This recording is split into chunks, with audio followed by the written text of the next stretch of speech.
খোল। তোর কি আমার এই চেহারাটা দেখলে আমার বলদ মনে হয়? তোর আমি এমন কোন জায়গায় না কিডন্যাপ করবো যে তুই চিল্লা চিল্লি করলে আশেপাশে মানুষজন শুনতে পারবে? আপনি আমাকে এখানে কেন নিয়ে আসছেন? আপনি কি চান আমার থেকে? হ্যাঁ, আপনাকে আমি ওই যে একটা থাপ্পড় মারছিলাম, তার প্রতিশোধ নেওয়ার জন্য আমাকে এখানে নিয়ে আসছেন, তাই না? ঠিক আছে, আপনি আমাকে একটা থাপ্পড় মারেন। শোনো কি, আমার ডিমান্ডটা তো আর একটু হাই। আমার 1 কোটি টাকা লাগবে। 1 কোটি টাকা জীবনে চোখে দেখছেন? হ্যাঁ, আমার হাতে শুধু খুলেন, তারপর দেখাইতেছি মজা। আপনি তো জানেন না আমি কি জিনিস। তাই না? তোর বাপরে ফোন দিতেছি, আজকেই তোকে বাপ মায়ের খেলা শেষ। হ্যালো, আপনার মেয়েকে খুঁজে পাচ্ছেন না? আপনার মেয়ে তো এখন আমার জিম্মিতে। শুনেন চৌধুরী সাহেব, আপনার মেয়েকে যদি আপনি বাঁচাতে চান তাহলে আমার অ্যাকাউন্টে এক্ষুনি 1 কোটি টাকা পাঠান, নাইলে কিন্তু আপনার মেয়ে ডেড বডি পাবেন। Dead body. 1 কোটি টাকা কোনো সমস্যা না, আমি আপনার টাকা দিয়ে দেবো, আমাকে একটু সময় দিতে হবে। আপনার 1 সপ্তাহ টাইম দিলাম, কিন্তু 1 সপ্তাহের মধ্যে যদি আপনি আমার 1 কোটি টাকা না দিতে পারেন, আপনার মেয়ে কিন্তু ক্লিয়ার করে ফেলবে। ঠিক আছে, আমাকে 7 দিন সময় দিলেই হবে। ঠিক আছে, আল্লাহ হাফেজ। যতদিন তোমার বাবা আমার 1 কোটি টাকা নয় দিয়েছে, ততদিন তুমি এই রুমের মধ্যে বন্দি থাকবা। আর যদি কোনো প্রকার চালাকি করার চেষ্টা করো, আর মালটা দেখ।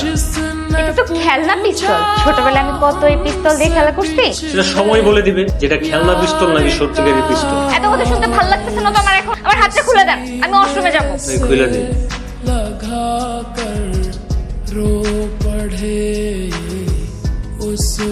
আমার কথা না শুনলে এরকমই হয়। লাস্টে না নদীতে ফালাই দে, যা। তুমি এখানে আমরা দাঁড়ায় আসো কেন? যাও। এটা তোমার রুম, আজকে এই রুমে থাকবা। আমার খিদে লাগছে। ফ্রিজে কাঁচা মাংস রাখা আছে, রান্না করে খায় নাও, যাও। আমি রান্না করতে পারি না। পিস্তল রঙে মুছ হয় না, এত মার্ডার করি এই পিস্তল দিয়ে। আমি রান্না করতে না পারলেও রান্না করা তো লাগবেই, তাই না? আমার রান্না আমাকেই করতে হবে। আমার রান্না না, ঘরের সবার জন্য রান্না করতে হবে। ঠিক আছে, সবার জন্যই রান্না করব।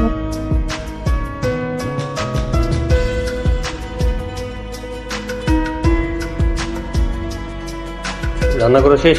হ্যাঁ, আপনি খেয়ে নেন। খুব চমৎকার রান্না করছো তো। আমি তো আপনাকে আগেই বলছিলাম আমি রান্না করতে পারি না। তবে এটাও খারাপ হয়। আপনি এই খাবার খাচ্ছেন কিভাবে? আমি তো ভেবেছিলাম আপনাকে শুধু দেখিয়ে যাব। পুরো লাগলে তো ভাগো ধান খেয়ে ফেলে, আর এটা তো মাত্র পোড়া খাবার। লবণের জায়গায় চিনি দিয়ে এটা একটা সেই রেসিপি বানাইছো তুমি। আমি না এই পোড়া খাবারটা খেতে পারবো না। আমার জন্য একটু বাইরে থেকে খাবার অর্ডার করে এনে দিন না প্লিজ। এখন তো মেইন গেটের তালা খোলা যাবে না। ওই রান্না করা খাবারটা তুমি আর আমি একসাথে মিলে খাবো। যে কথা আছে না, একবার না পারিলে দেখো শতবার। খবর, সবকিছু ঠিকঠাক চলছে তো? রান্না করতেছে, এখন রান্না করে গেছি, আস্তে আস্তে সবকিছুতে অভ্যস্ত করা যায়। তা কেমন বুঝলে আমার মেয়েকে? রাগ জেদ একটু বেশি, কিন্তু সবকিছু কন্ট্রোল আনা সম্ভব, ভয় দেখি। আর শোনো, শুধু এই রান্না বাড়ার মধ্যেই থেকো না, প্রেমের ব্যাপার স্যাপারও তার মনের মধ্যে জাগ্রত করো। দুজনা চা খেতে খেতে জীবনের গল্প বিনিময় করো।